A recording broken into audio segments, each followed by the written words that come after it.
Graceland, the estate of legendary singer Elvis Presley, is facing a legal battle now over a potential foreclosure sale. The king of rock and roll, the true king, and you have to say that, Elvis Aaron Presley. Riley Keough is finally opening up about the mysteries hidden within the walls of Graceland's most exclusive area, the legendary upstairs. Much like the secrets held by the Presley family, the upper floors of Elvis's iconic mansion have remained locked away from public view for decades. Rumors of untouched rooms, preserved exactly as Elvis left them, have fueled fan curiosity for years. But why has Graceland's upper level been kept off-limits for so long? And what secrets does Riley Keough know that the rest of the world doesn't? Join us as we explore the untold stories of Elvis's hidden sanctuary. Elvis Secrets Revealed. For over 40 years, the second floor of Graceland has remained sealed off like a time capsule, with even devoted Elvis fans never getting to see what lies beyond those locked doors. Now, Elvis Presley's granddaughter, Riley Keough, is sharing emotional details about what she discovered upstairs at Graceland, raising questions about what Elvis was hiding, why the area stayed closed for so long, and what Riley found that changes our understanding. To appreciate why these revelations matter, it is important to start with Graceland itself. It began as a modest colonial revival home built in 1939 by a Memphis printing company owner named S. Tove. It was situated on a quiet countryside plot and had just 10 rooms. The home was designed to look elegant, but not extravagant, featuring white columns, arched windows, and a simple front porch. In 1957, at the height of his early fame, 22-year-old Elvis bought Graceland for £102,500, not just the often-mentioned £12,500 down payment, choosing the property not for its size or grandeur but for the privacy it offered. Though this wouldn't last, as Elvis soon began transforming the house into something that reflected his personality. Loud, colorful, unpredictable, and deeply personal. One of the most famous additions came in the late 1960s with the Jungle Room, a space almost as legendary as Elvis himself, covered in green shag carpeting, even on the ceiling, and filled with carved wooden furniture and exotic decor that resembled a rainforest-themed lounge rather than part of a southern estate, which also served as a recording studio where Elvis recorded some of his final tracks, including Moody Blue. With a meditation garden located just behind the house, the Jungle Room shows Elvis's unusual style, but the upstairs is still a mystery. It's been locked up since he passed on, and no one knows what's still there. What memories and personal things are kept safe behind those doors? Elvis Mansion. Secrets protected. Graceland is more than just a house. It's the final resting place for Elvis, his parents, his grandmother, and his daughter Lisa Marie. Millions of fans make the pilgrimage here every year. Visitors come with deep respect. They leave flowers, handwritten notes, and personal items that tell a story. Normally, loud Elvis fans go quiet when they walk through. Since opening in 1982, Graceland has welcomed over 20 million people. These are not just casual tourists. They are hardcore fans who want to connect with the man who transformed music. The rooms are packed with music memorabilia, his awards, his famous jumpsuits, and his vintage cars. But nobody gets to see the upstairs. It is locked and remains exactly as it was when Elvis passed in 1977. This keeps people wondering what is up there. Only a handful of people, close family, staff, and friends, have ever been allowed in this sacred space. Inside are Elvis's bedroom, the bathroom where he passed, and the closets where his clothes still hang. It's a moment frozen in time. Another thing people don't know about the Graceland mansion is that Elvis loved watching multiple channels at once, so he had 3 televisions set up side by side in his basement TV room. This setup was inspired by President Lyndon B. Johnson, who was known for watching the news on 3 networks simultaneously. He also built an indoor racquetball court for recreation. Today, it houses his jumpsuits, gold records, and even some of his guitars. But what if these locked doors could finally tell their stories? After decades of silence, will Riley's decision to speak change how people understand the king of rock and roll? Locked doors finally open. Riley Keough basically grew up at Graceland. Because she's Elvis's granddaughter, she doesn't just see it as a historical place, but as a very personal one. The upstairs was Elvis's private escape. He went there to read, write, deal with sadness, be creative, and fall apart away from the public eye, even though no one else could see it. That floor was maybe the most important part of Graceland. Now, Riley is sharing what she found there, and it is not just old stuff. It's real, personal memories that would help people understand him. For over 40 years, the second floor has remained completely sealed off, with no tours, footage, or photographs allowed. But Riley Keough, who now owns the estate, has surprised everyone by beginning to talk about what lies behind those closed doors, including letters, hidden compartments, and entire rooms frozen in time, exactly as they were when Elvis passed. Riley firmly rejects all the wild theories about Elvis faking his accident or the rooms being staged. She explains they don't keep these spaces sealed to hide secrets, they are preserving feelings. The rooms are kept so perfectly that it feels like Elvis just stepped out and might walk back in any moment. These frozen-in-time spaces tell a deeper story than any museum display ever could. What personal secrets do these untouched rooms reveal about the man behind the legend? Frozen time reveals all. Everything in Elvis's private upstairs rooms is exactly as he left it. His clothes, records, and books are still there. She mentioned that she could even smell his cologne in the air. These rooms have been locked since August 16, 1977, the day Elvis passed away. This was not done for publicity. Elvis's father, Vernon, decided to keep this area private, like a sanctuary. The upstairs at Graceland is like a moment frozen in time. Nothing has been touched since Elvis's last day. The clock above his bed is still stopped at the exact moment paramedics arrived. As kids, Riley Keough and her cousins would sometimes sneak upstairs while tourists explored the lower floors. They would carefully look around, making sure not to disturb anything in this preserved private world.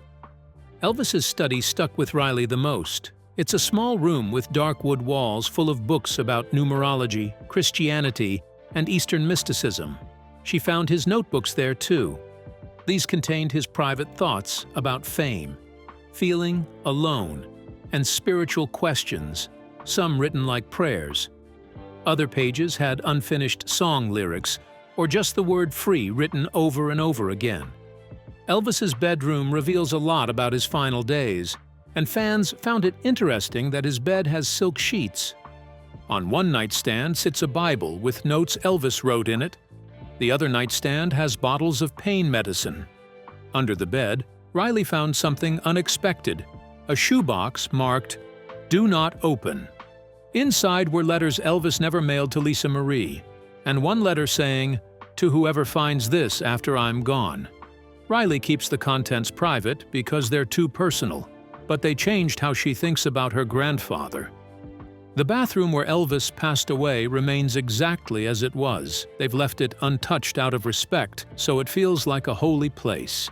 These personal items tell a story that no museum display or biography ever could. What deeper side of Elvis might people understand if they could see these spaces through Riley's eyes? Sacred spaces remain hidden. The upstairs bathroom was more than just a room for Elvis. It was his personal escape from the world. Here, he would lock himself away from the chaos of fame. He'd read, meditate, or just sit quietly, finding a moment of peace. Riley confirms the bathroom remains exactly as Elvis left it. The original towels are still in place. The family treats this space like a sacred spot, keeping everything just as it was during Elvis's time. Riley has revealed another previously unknown space called the Quiet Room, a small, secluded area at the end of the upstairs hallway that Elvis designed specifically for meditation. fitted with low lighting, floor cushions, and an old sound machine that created a gentle background hum. A space absent from official Graceland documentation that she believes shows her grandfather's constant search for peace away from the public eye.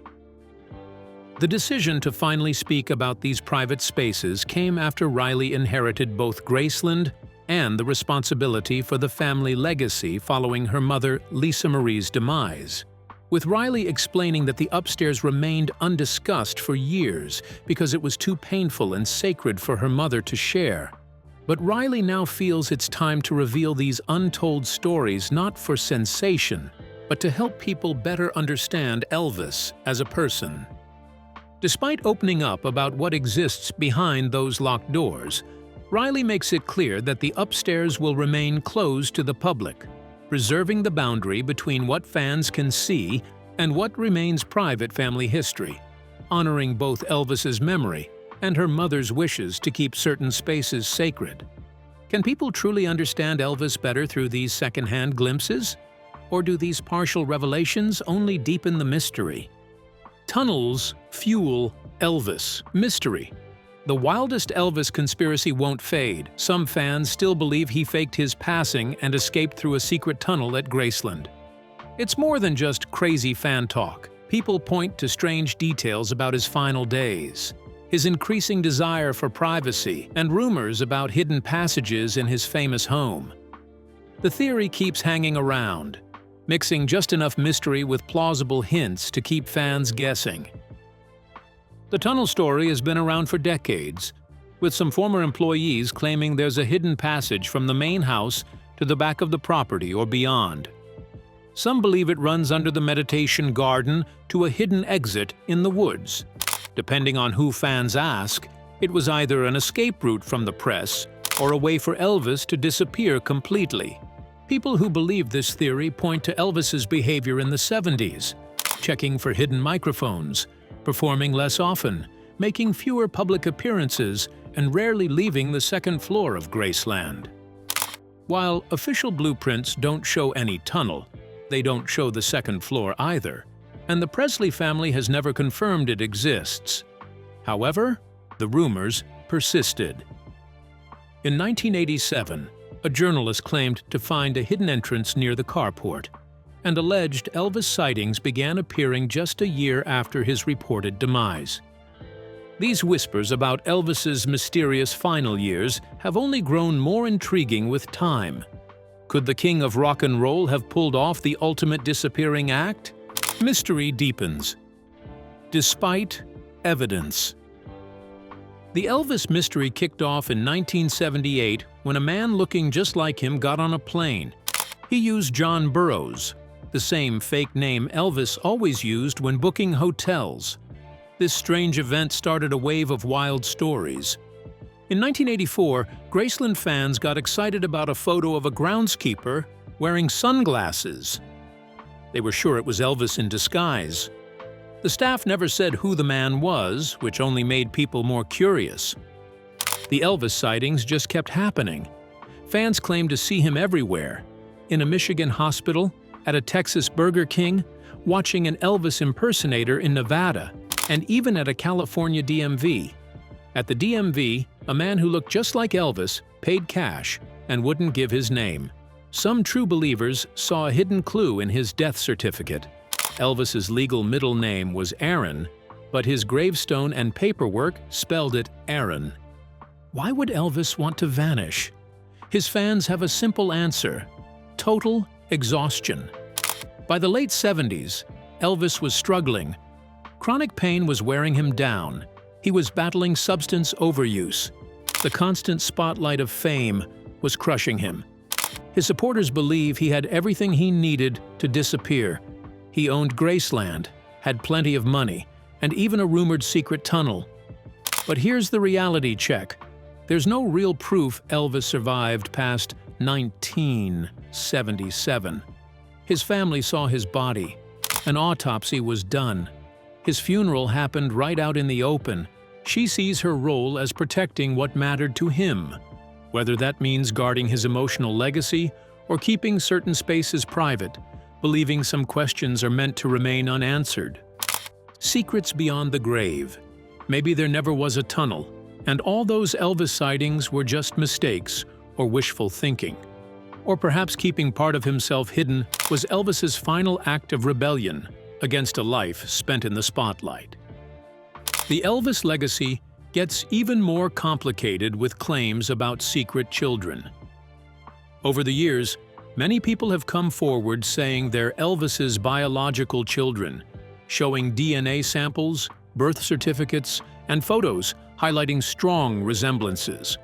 Some have even filed lawsuits trying to get a piece of the Presley fortune, adding another layer of mystery to Elvis's story. After Elvis's passing in 1977, his daughter Lisa Marie inherited Graceland.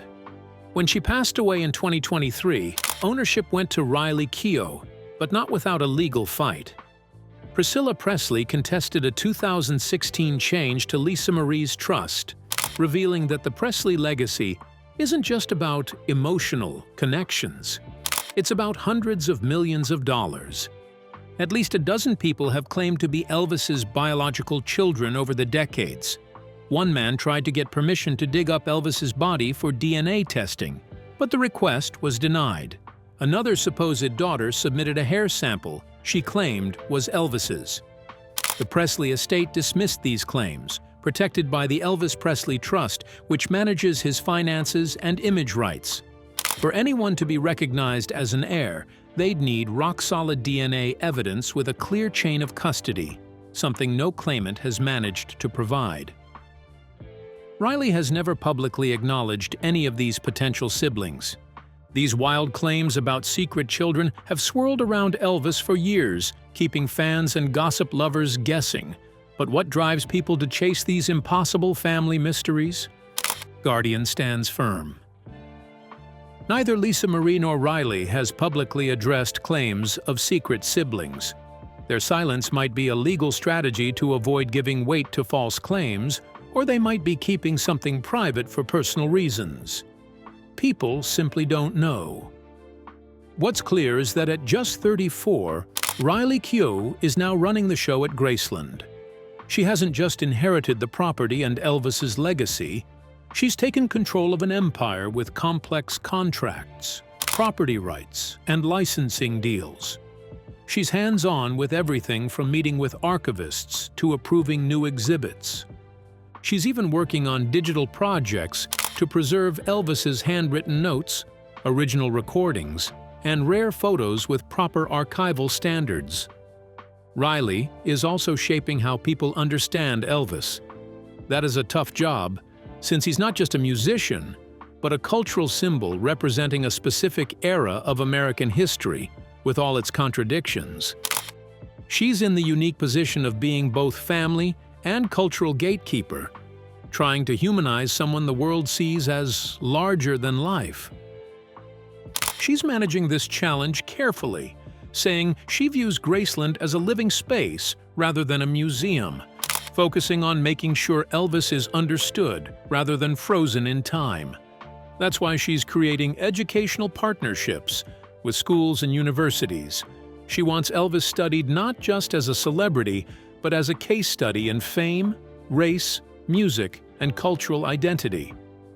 While expanding Graceland's digital presence, she's not going for flashy VR experiences, but instead carefully digitizing his handwritten lyrics and letters for future exhibitions and research. If there is a secret heir out there, Riley will likely be the one deciding what happens next, not courts, reporters, or social media. She controls the story now. Hidden tracks still missing. Many fans believe there are unreleased Elvis songs hidden somewhere in Graceland, particularly in the sealed-off upstairs rooms. This isn't just wishful thinking. People know Elvis kept recording music privately, even after stepping back from public life. His last known studio sessions happened in the Jungle Room at Graceland in 1976, producing songs like Way Down and Moody Blue. RCA released some of this material after his demise, but session musicians and engineers have said not everything made it out. Some songs were left unfinished or completely shelved as Elvis's health declined. Elvis bootleggers have made it hard to know what's real. Over the years, fans have passed around dozens of supposed lost Elvis tracks on underground tapes and records. Some are just different versions of songs people already know. Others sound like Elvis but might be fake. A famous bootleg from the 90s called "This Is Goodbye" is a perfect example. Experts later proved it was just an Elvis impersonator, not the real thing. For true fans, separating fact from fiction became a wild hunt. What keeps these rumors going is how tightly controlled Elvis's archive remains. Unlike other famous musicians whose vaults have been thoroughly explored and released, Elvis's collection stays largely private. Major labels have put out box sets of alternate takes, but these are carefully curated releases. They might not include everything that exists in Graceland's private storage. The upstairs rooms that Riley Keough has confirmed remain untouched could contain unreleased material. While she hasn't specifically mentioned music recordings, she has hinted at personal items that have never been shown publicly. Archivists working with Graceland have admitted that the full contents of certain areas, especially Elvis's bedroom and study, haven't been completely cataloged yet. What do you think about all the mysteries surrounding Graceland's upstairs? Will the Presley family ever unlock those doors and let the world see Elvis's private sanctuary? Share your thoughts with us in the comments section. Remember to like, share, and subscribe for more. Also, click the next video showing on your screen. You will enjoy it.